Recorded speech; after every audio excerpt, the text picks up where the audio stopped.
ٹھیک 9 بجے شب عالمی شہرت یافتہ ذاکر امام موسیٰ کاظم باب الحدائج علیہ السلام مولانا سید رضا حیدر رضوی قبلہ مجلس اعزا سے خطاب فرمائیں۔ صرف کنواں کھدوایا گیا کہ داہنے بائیں لوہے کی میخیں لگوائی گئی۔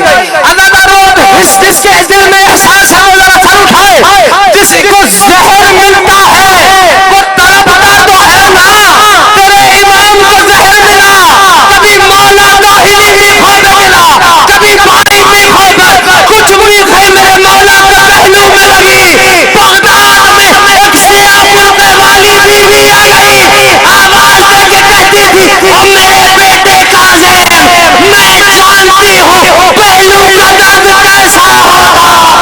تو تنہا یا منصفن جعفر ابن الزہرا، یا منصفن جعفر ابن الزہرا، یا منصفن جعفر سید مولا